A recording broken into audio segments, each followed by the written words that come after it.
UDF സർക്കാർ അധികാരമേൽക്കുന്നതിന് പിന്നാലെ police സേനയിൽ വൻ അഴിച്ചുപണിക്ക് നീക്കം. ഇടതനുകൂല സംഘടനാ നേതാക്കളുടെ സ്ഥലമാറ്റം ഉൾപ്പെടെ പോലീസ് തലപ്പത്തടക്കം അഴിച്ചുപണി വരും.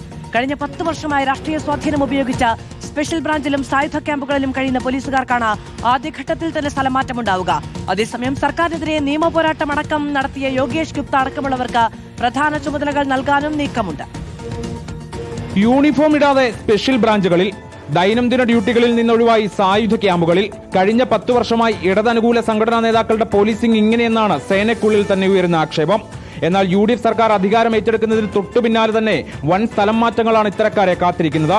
കഴിഞ്ഞ 10 വർഷത്തിനിടയ്ക്ക് ഒരു സ്ഥലം മാറ്റത്തിന് പോലും വിധേയരാകാത്ത പോലീസുകാർക്ക് ലോക്കൽ പോലീസ് സ്റ്റേഷനുകളിലേക്ക് മാറ്റം നൽകാനാണ് നീക്കം.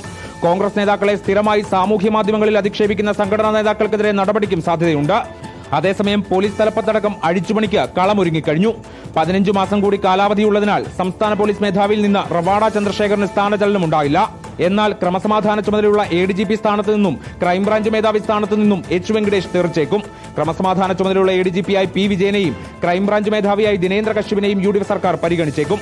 LDF സർക്കാരിനെതിരെ നിയമപോരാട്ടമടക്കം നടത്തി ശ്രദ്ധ നേടിയ യോഗേഷ് ഗുപ്തയെ പ്രധാന തസ്തികയിലേക്ക് കൊണ്ടുവരാനും സാധ്യതയുണ്ട്. പുനർജനി പദ്ധതിയിൽ പ്രതിപക്ഷ നേതാവ് VD സതീഷിനെതിരായ റിപ്പോർട്ട് തയ്യാറാക്കുമ്പോൾ യോഗേഷ് വിജിലൻസ് മേധാവിയായിരുന്നെന്ന വാദം ചില കോൺഗ്രസ് നേതാക്കൾ ഉന്നയിക്കുന്നുണ്ട്. ഇതിനിടെ ADGP MR അജിത് കുമാറിനെ DGP തസ്തികയിലേക്ക് ശുപാർശ ചെയ്യാനുള്ള സ്ക്രീനിംഗ് കമ്മിറ്റി യോഗത്തിൽ UDF സർക്കാർ എന്ത് നിലപാടെടുക്കുമെന്നതും ആകാംക്ഷയാണ്. റിപ്പോർട്ടർ, തിരുവനന്തപുരം.